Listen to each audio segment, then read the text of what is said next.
Teman-teman yang dirahmati Allah Subhanahu wa taala, surat Ad-Duha ini adalah bisa dibilang kayak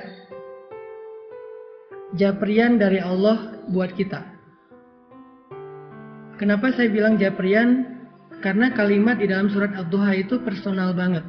Allah kayak lagi ngomong dengan satu orang hambanya.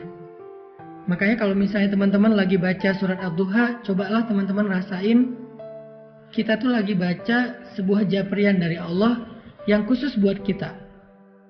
Jadi ketika Allah ngomong kamu di dalam surat Ad-Duha itu, kamu di situ adalah saya. Kamu di situ adalah teman-teman. Kamu di situ adalah kita yang sedang membaca surat Ad-Duha, bukan orang lain. Makanya Allah gunakan kata kamu. Seperti kalimat ma wadda'aka rabbuka wa ma qala. Walal akhiratu khairul laka minal ula, dan seterusnya. Tuhanmu, mu di situ adalah saya, kita. Tidak pernah benci kepada engkau wahai hambaku. Engkau di situ adalah kita, saya. Apalagi meninggalkanmu. Sesungguhnya akhirat lebih baik bagimu nanti daripada dunia. Jadi semua kata kamu, baik dalam bentuk berita maupun perintah atau larangan di dalam surat Ad-Duha, itu adalah kalimat japrian dari Allah untuk kita. Sehingga ketika kita membaca surat Ad-Duha di malam hari, saat tahajud, apalagi ketika lagi sholat, maka coba teman-teman hayati, coba teman-teman rasakan kalau Allah lagi ngomong berdua dengan teman-teman. Itu rahasia dari tadabbur surat Ad-Duha. Coba rasakan Allah tuh lagi ngomong berdua dengan teman-teman. Allah tuh lagi japri khusus ke nomor teleponnya teman-teman. Allah tuh lagi pengen menghibur teman-teman yang sedang sedih. Allah tuh lagi pengen menghibur kita yang sedang galau. Allah tuh lagi pengen menghibur kita yang sedang terluka. Allah tuh pengen menghibur kita yang sedang lemah dan merasa gak berdaya. Coba rasakan betapa indahnya kita dihibur oleh Allah. Kita dihibur oleh zat pemilik langit dan bumi. Kita dihibur oleh yang maha kasih sayangnya berlimpah. Kita dihibur oleh zat yang maha indah. Kita dihibur oleh zat yang paling penyayang. Allah itu punya rasa kasihan yang sangat besar kepada kita. Lebih daripada kasihan seorang ibu kepada hambanya. Lebih daripada kasihannya seorang ayah kepadanya. Lebih daripada kasihannya seorang suami kepada istri. Atau seorang istri kepada suami. Atau anak kepada orang tua. Coba rasakan ketika membaca surat Ad-Duha, Allah lagi bicara dengan kita sendiri, bukan dengan orang lain. Ini bukan ayat broadcast, ini ayat japrian. Makanya Allah tidak mengatakan kalimat ya ayyuhalladzina amanu. Kalau ya ayyuhalladzina amanu itu ayat broadcast. Tapi ma wadda'aka rabbuka wa ma qala itu ayat japrian. Jadi coba kita rasain kalau Allah itu lagi ngejapri kita teman-teman. Allah itu lagi seolah-olah pengen meluk kita yang erat supaya Allah bisa menyentuh kita dengan sentuhan kasih sayang, karena Allah paham banget kalau saat ini kita sedang lemah. Karena Allah paham banget kalau saat ini kita sedang dalam keadaan merasa sendirian, sepi, nggak punya siapa-siapa yang bisa diharapkan.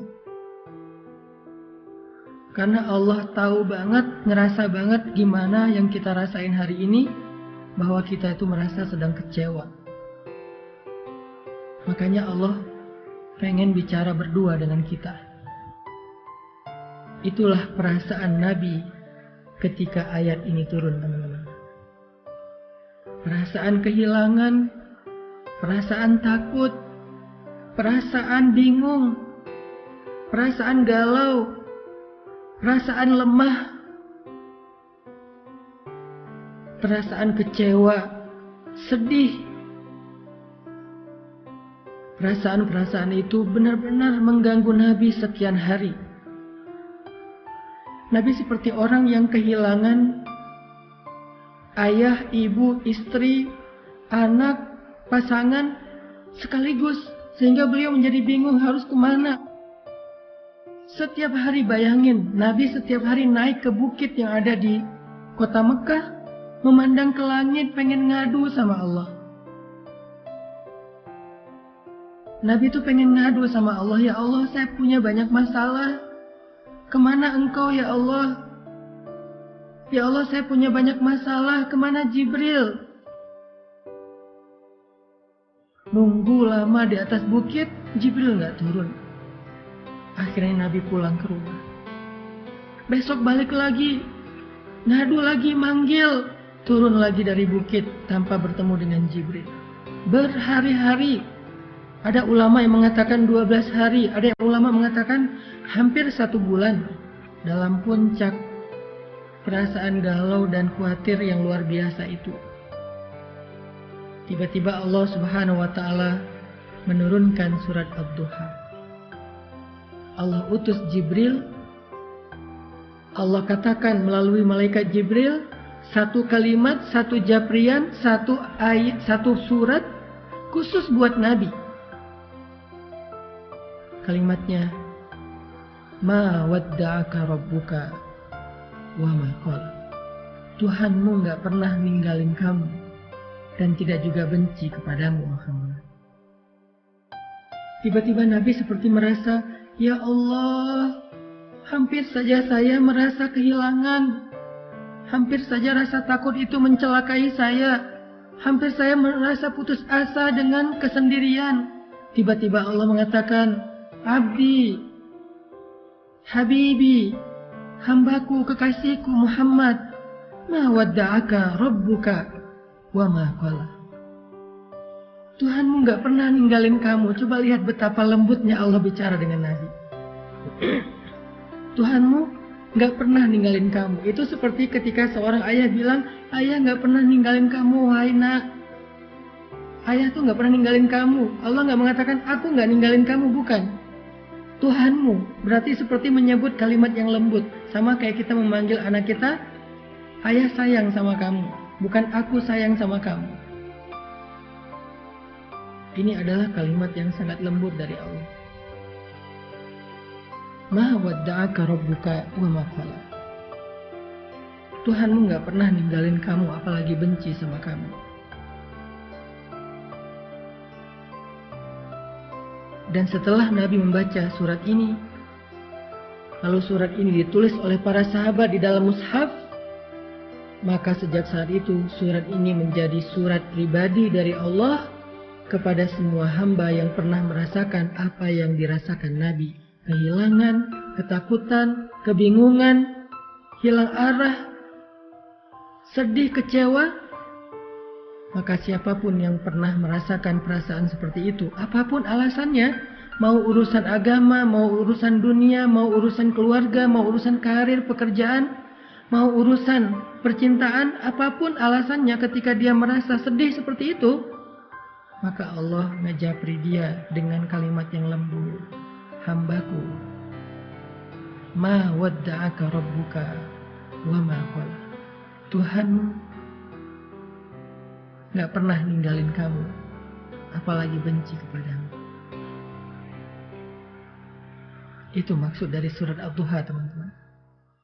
Coba teman-teman nanti setelah ini kalau baca surat Ad-Duha di rumah, Kalau perlu hafal surat itu karena tidak terlalu panjang untuk kita baca di dalam sholat. Setelah tahu artinya, baca dulu terjemahannya, hafal terjemahannya, nanti baca di dalam sholat ketika lagi sedih. Sholat yang nggak ada yang ganggu kita, sholat sunnah, terutama sholat tahajud. Gak apa-apa baca surat ini di waktu tahajud, karena Allah bersumpah dengan waktu malam apabila telah sunyi, bukan hanya waktu duha. Kita baca, kita hayati, Allah lagi ngomong sama kita. Allah lagi pengen menenangkan dan menghibur hati kita yang sedih. Ma wadda'aka rabbuka wa ma qala.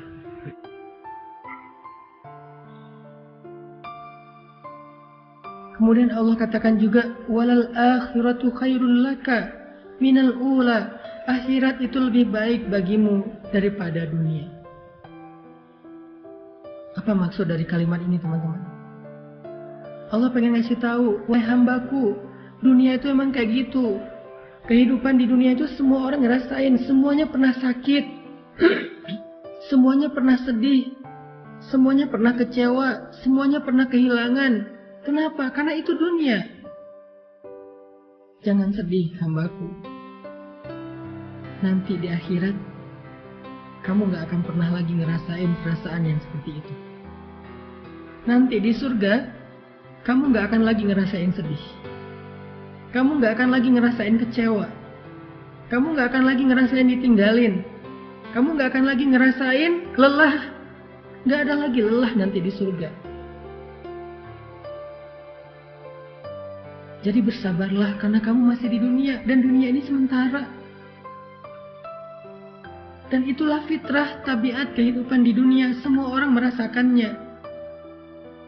Tapi nanti, jika kamu bersabar, jika kamu istiqomah beramal solih, maka nanti di akhirat kamu akan tersenyum.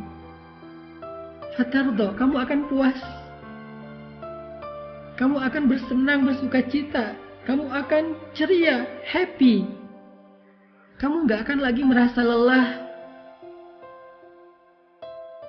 Tapi nanti di akhirat, sabar. Allah menghibur kita. Seperti seorang suami bilang ke istrinya, Mah, sabar ya. Nanti kalau mama udah ngelewatin ujian ini, kita jalan-jalan yuk. Nanti kita jalan-jalan yuk ke Indonesia Timur. Apakah ke Papua yang indah, atau ke Lombok yang indah, atau ke Ambon, ke Sulawesi. Kita jalan-jalan yuk ke pantai-pantai yang indah di Indonesia. Atau kalau dia punya rezeki lebih, yuk kita jalan-jalan yuk ke Turki. Atau kalau misalnya dia istrinya senangnya dengan kosmetik, skincare, yuk kita jalan-jalan yuk ke Korea. Nanti mama di sana nggak akan sedih lagi. Papa yang sedih ya, habis biayanya. Seolah-olah seperti itulah Allah bicara kepada hambanya. Seperti seorang suami yang sedang menghibur istrinya dengan sebuah janji bahwa kalau istrinya sabar, bahwa kalau istrinya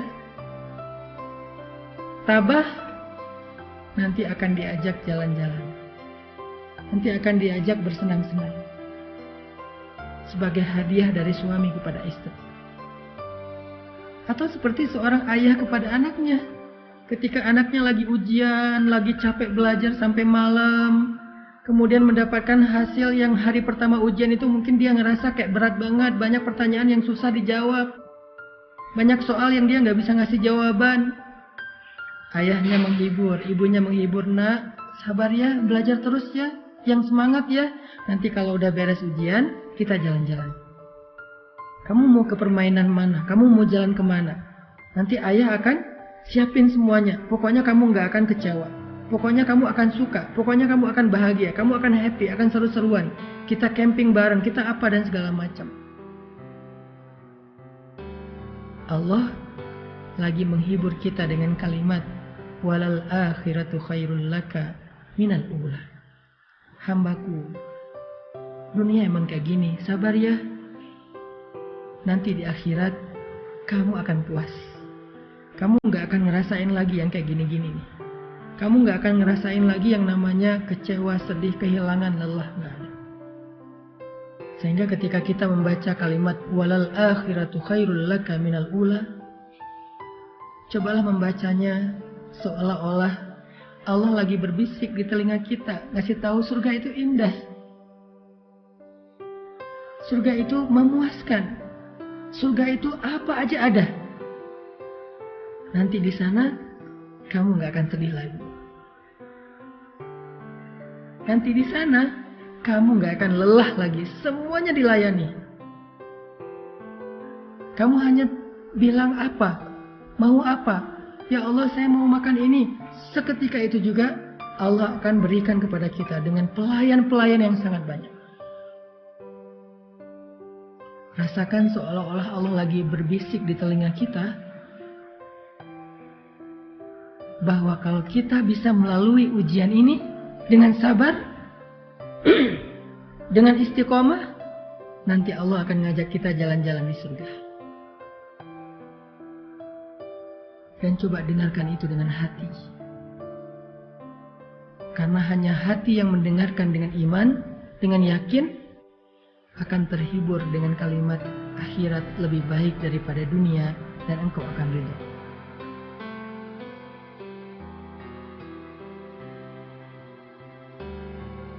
Setelah Allah katakan kalimat-kalimat ini, walal akhiratu khairul laka minal ula wala sawfa yu'tika rabbuka fatardha, maka kalimat berikutnya Allah pengen kita melihat flashback kepada masa lalu. Allah pengen kita merenungkan masa lalu kita. Siapa yang selama ini membantu kita? Siapa yang selama ini menolong kita ketika kita punya masalah? Siapa yang menghidupkan kita, menciptakan kita, memelihara kita, memberi kita rezeki selama ini? Bukankah Dia Allah yang ngasih kita kehidupan? Bukankah Dia Allah yang ngasih kita keluarga? Bukankah Dia Allah yang ngasih kita makanan? Yang ngasih kita rezeki? Yang ngasih kita pemeliharaan? Alam yajidka yatiman fa'awa wa wajadaka dhallan fahada wa wajadaka ailan fa'aghna.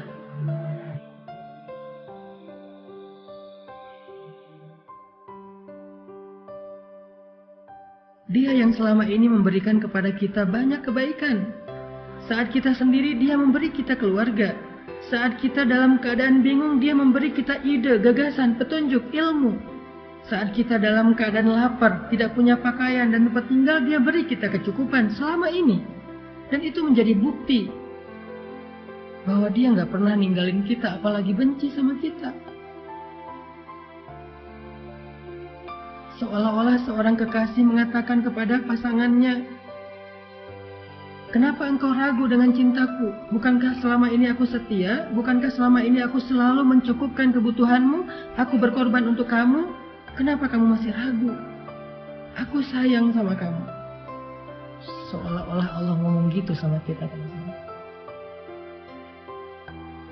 Seolah-olah dengan kata-kata alam yajidka yatiman fa'awa wa wajadaka dhallan fahada wa wajadaka ailan fa'aghna. Allah tuh pengen ngomong, aku tuh sayang sama kamu. Aku tuh cinta sama kamu. Kamu gak ngelihat buktinya selama ini siapa yang bantu kamu? Siapa yang ngasih kamu nikmat, yang memelihara kamu, yang memperhatikan kamu, yang nolongin kamu, yang kasihan sama kamu? Kenapa kamu masih ragu? Aku sayang sama kamu, kata Allah.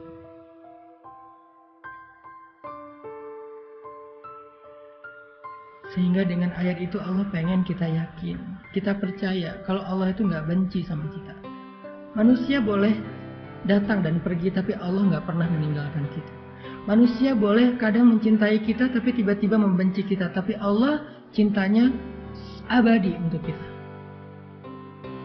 Sehingga ketika kita yakin Allah nggak pernah ninggalin kita, Allah sayang sama kita,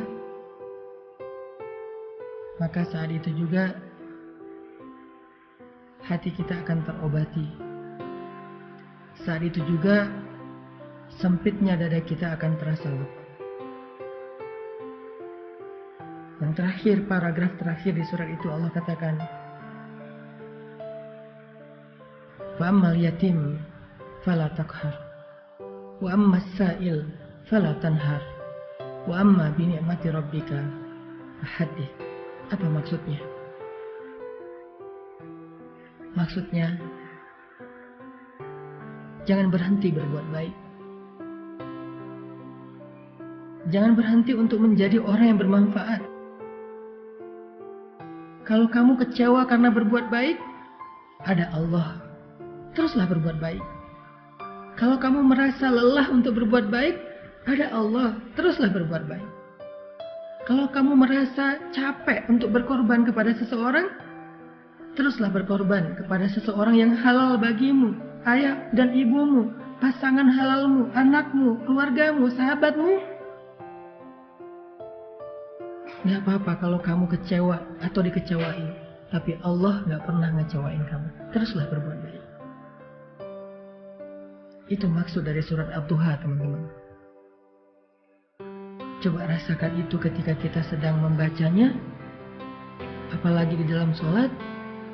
Berarti kita telah membaca Al-Quran dengan tadabbur. Berarti kita sedang membaca Al-Quran dengan tafakkur. Indah banget ya surat Ad-Duha. Makanya surat ini menjadi surat favorit saya banget. Saya kalau lagi galau, sedih, saya baca surat Ad-Duha. Saya menempatkan diri sebagai hamba yang lagi lemah dan butuh Allah, tapi pengen berdua aja, gak mau diganggu sama yang lain. Pengen berdua aja sama Allah, pengen ngadu sama Allah. Ya Allah, saya punya banyak masalah. Ya Allah, saya lemah. Ya Allah, saya capek. Terus saya harus gimana ya Allah? Setelah saya menyampaikan pertanyaan-pertanyaan itu, saya baca surat Ad-Duha. Sampaikan dulu aja keluh kesah kita. Curhat aja dulu yang sehabis-habisnya sama Allah. Ngomong aja sama Allah tanpa harus ada jaim-jaiman. Ya Allah, saya capek. Ya Allah, saya sedih. Ya Allah, saya terluka. Ya Allah, saya sendiri. Ya Allah, ya Allah, ya Allah. Ngomong sama Allah. Setelah semua pertanyaan itu udah kita keluarkan, unek-uneknya udah kita keluarin kepada Zat yang Maha Pengasih, lalu baca surat Ad-Duha. Maka kita akan menemukan jawabannya. Baca surat Ad-Duha, maka kita seperti merasa dijawab langsung oleh Allah Subhanahu. Kayak gitu cara membaca surat Ad-Duha.